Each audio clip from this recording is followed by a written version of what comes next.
Hello बच्चों, मैं अमित सेन। आज हम पढ़ेंगे कक्षा 10 का दूसरा चैप्टर। उसका नाम है बहुपद। ठीक है, इसको बोलते हैं पॉलिनोमियल्स। तो सबसे पहले बात समझते हैं बहुपद। बहुपद का मतलब होता है जिसमें बहुत सारे पद हों या बहुत सारी संख्याएं। ठीक है, तो पद को अपन समझते हैं तो स्टैंडर्ड इसका होता है मानक रूप। तो हम लिख सकते हैं px is equal to a0 plus a1x plus a2x square plus dot dot dot an x की पावर n। इसमें x क्या है? जो x वाली संख्याएं हैं जी कहलाती हैं चर। ठीक है, और जो लिखा हुआ है a0 a1 a2 an, x वाली संख्याएं कहलाती हैं चर, a वाली संख्याएं जो कहलाती हैं अचर। सबसे पहले समझो चर और अचर क्या होते हैं। ठीक है, तो सबसे पहले देखते हैं अचर। अचर वे संख्या होती है, बोलते हैं कांस्टेंट, जिनका मान कभी बदलता नहीं है। जैसे जो अपनी गिनती है 1 2 3, क्या है? अचर संख्या है। 1 का मान हमेशा 1 ही रहेगा, 2 का मान हमेशा 2 ही रहेगा। क्या इसमें आ जाए, लिख दें पाई। तो पाई का मान भी अचर होता है कि इसका मान भी कभी बदलता नहीं है। पाई का मान हमेशा 22/7 ही होता है।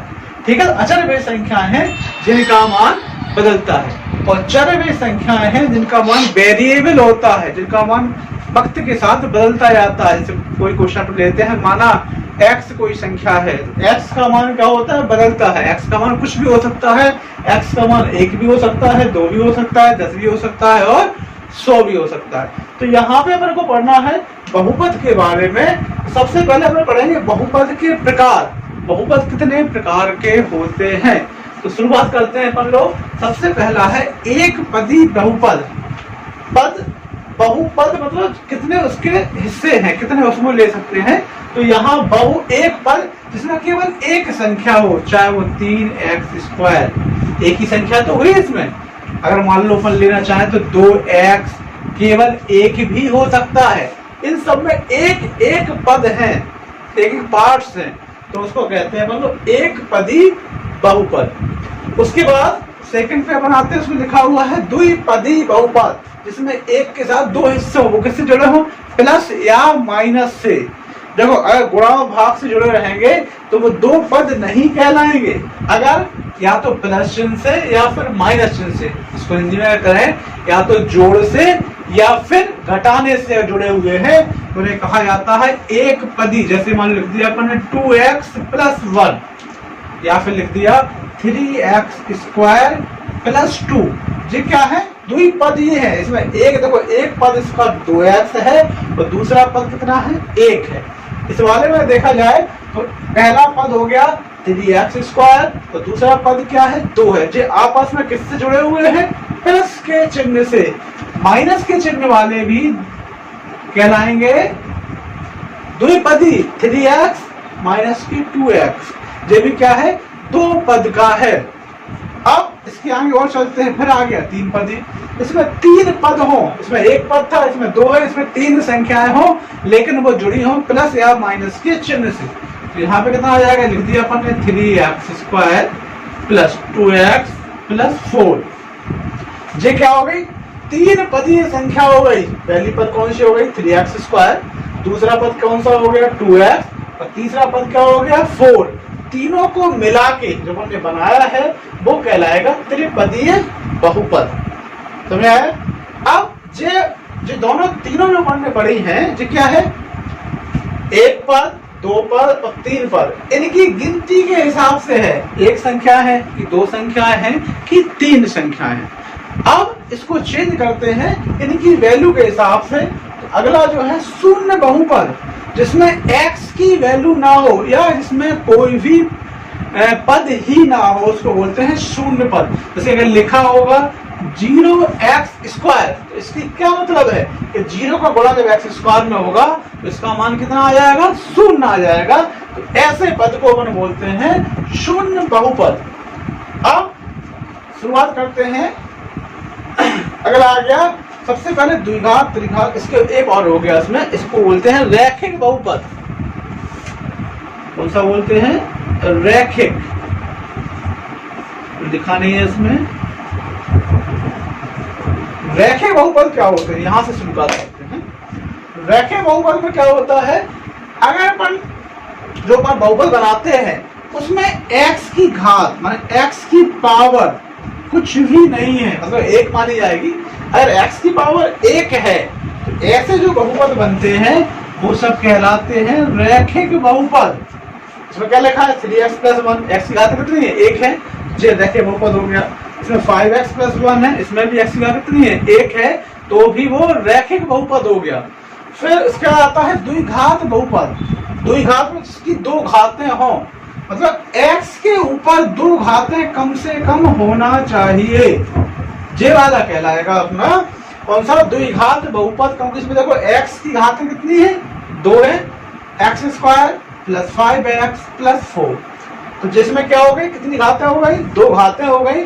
ऐसे बहुपद जिसमें x की 2 घातें हों, जिसमें 1 घात हो वो रैखिक बहुपद, 2 घातें हों तो द्विघात बहुपद, ऐसे अगर 3 घातें हो जाएं तो उसको अपन बोलेंगे त्रिघात बहुपद। जैसे यहाँ पे आ जाएगा x³ + 3x² + 2x + 4, ये क्या है?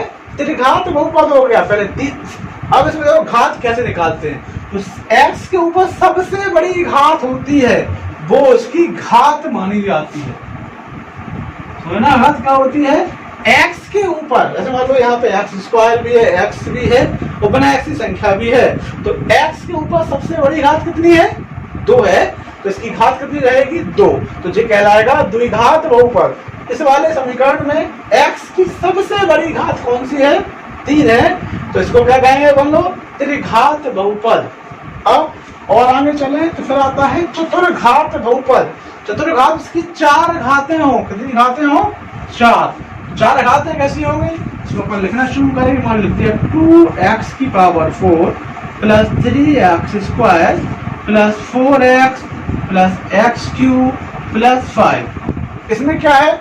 4 घातें भी हैं, 2 घातें भी हैं, 3 घातें भी हैं, 1 घात भी है, लेकिन इसमें होगा कौन सा? क्योंकि सबसे बड़ी घात इसमें 4 है, इसको कहा जाएगा चतुर्घात बहुपद। इस प्रकार अपन ने क्या किया? बहुपद के सब हिस्से पढ़े। एक चीज अपन ने ध्यान नहीं दी, वो है बहुपद का मानक रूप। मानक रूप क्या होता है? मानक रूप जब भी निकालना होता है तो बहुपद को उनके घात के हिसाब से या तो अपन लोग लिखते हैं आरोही क्रम में या फिर लिखा जाता है अवरोही क्रम में।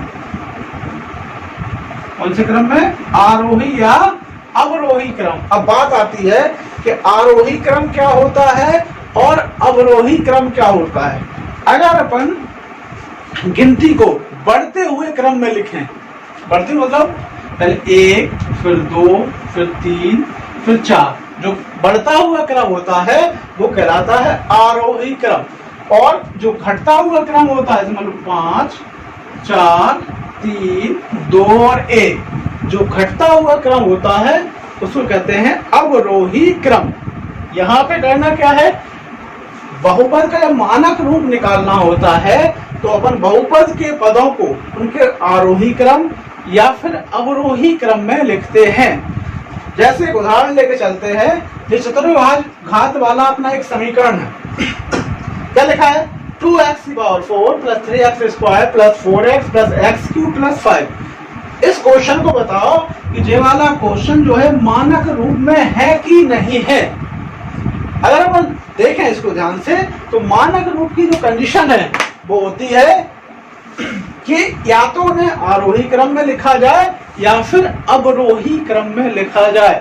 तो यहाँ पे अपन देखते हैं आरोही क्रम क्या होता है? बढ़ते हुए क्रम, x के बढ़ते हुए क्रम में। तो सबसे पहले x की 4 पावर है, तो बढ़ते हुए क्रम तो है नहीं। घटते हुए क्रम में देखते हैं तो सबसे पहले x की 4 घातें हैं, फिर आनी चाहिए थी 3 घातें।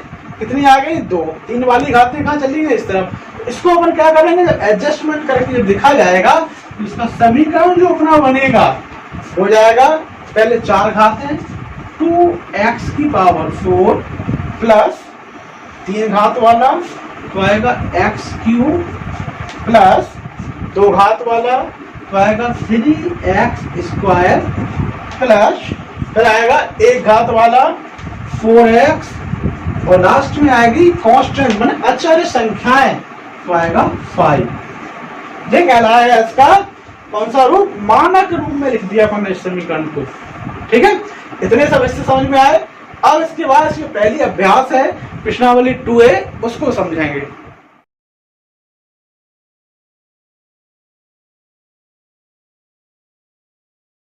2A में अपन देखते हैं कि बहुत सारे ग्राफ बने हुए हैं और इसको पढ़ के देखते हैं एक्सरसाइज में क्या लिखा हुआ है। इसमें लिखा है, पहला क्वेश्चन है, किसी बहुपद fx के लिए y बराबर fx के ग्राफ दिए हैं।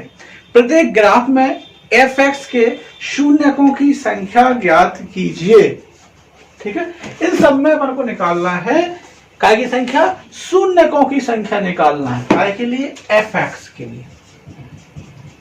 ठीक है, बहुत ही आसान तरीका है जिसमें अपन को शून्य निकालना है। शून्य के लिए करना क्या है? अपन को देखना है ग्राफ को, और ग्राफ में भी देखना है कि ग्राफ जो है एक्स अक्ष को कितने बिंदुओं पर काट रहा है। समझिए ध्यान से, ये कहलाता है, ऐसी जो लाइन खींची जाती है क्या बोलते हैं इस लाइन को? क्षैतिज लाइन। एक्स इसको कहा जाता है एक्स डैश या एक्स अक्ष। कौन सी अक्ष है?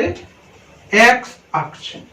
ठीक, एक्स अक्ष पे जो होती है ऊर्ध्वाधर लाइन, इसको कहा जाता है, खड़े में लाइन खींची जाती है, उसको कहा जाता है बाई अक्ष। कौन सा अक्ष? बाई अक्ष।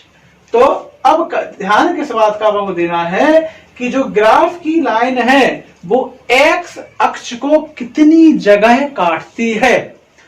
जो लाइन जो है एक्स अक्ष को जितनी जगह काटेगी, शून्यकों की संख्या उतनी ही होगी। जैसे पहले क्वेश्चन में लेकर चलते हैं, जो अपना ग्राफ हो गया। ग्राफ अपन देख रहे हैं केवल एक जगह एक्स अक्ष को काट रहा है, तो इसमें जो शून्यकों की संख्या होगी वो कितनी हो जाएगी? 1। और इसका आंसर अपना सीधा सीधा आ जाएगा 1। समझ आया? क्योंकि जो ग्राफ है वो वक्र कह सकते हैं, रेखा भी कह सकते हैं, जो एक्स अक्ष को जगह काट रही है केवल एक जगह काट रहा है, तो जो शून्य की संख्या कितनी हो जाएगी? इसमें 1 आ जाएगी। ठीक है, फिर इस वाले में आते हैं दूसरे वाले क्वेश्चन में। इसमें अपन देख रहे हैं कि ग्राफ बताओ कितनी जगह काटता है। इसमें अपन देख रहे हैं कि एक्स अक्ष की सीधी वाली लाइन को ग्राफ कहीं भी नहीं काट रहा है। जो वक्र है वो कहां काट रहा है? इससे ऊपर काट रहा है, एक भी जगह नहीं काटेगा। तो इसमें जो शून्यकों की संख्या होगी वो हो जाएगी 0। तीसरे वाले क्वेश्चन में चलते हैं। इस तरीके से ग्राफ आया और कितनी जगह काटा उसने एक्स अक्ष को? केवल एक जगह, इस वाली जगह पे एक जगह काटा। तो इसमें जो शून्यकों की संख्या होगी वो कितनी हो जाएगी? 1। कितनी आ गई? 1। अब आ गए चौथे वाले क्वेश्चन में, जो अपना एक्स अक्ष है, यहाँ पे अपना ग्राफ घूमा, वक्र जो बना हुआ है, इसको अपन देखें तो यहां से एक जगह और 2 जगह, कितनी जगह काट रहा है? 2 जगह। तो इसमें जो शून्य की संख्या होगी वो कितनी हो जाएगी? 2 आ जाएगी। ठीक, अब पांचवें क्वेश्चन में आओ। जो अपना हो गया एक्स अक्ष, जो हो गया वाई अक्ष। इसमें जो ग्राफ अपना है, गिनते हैं कितनी जगह काटता है? एक जगह, 2 जगह और 3 जगह। तो शून्य की संख्या कितनी हो गई इसमें? 3। कितनी हो गई? 3। फिर छठवें क्वेश्चन में चलते हैं।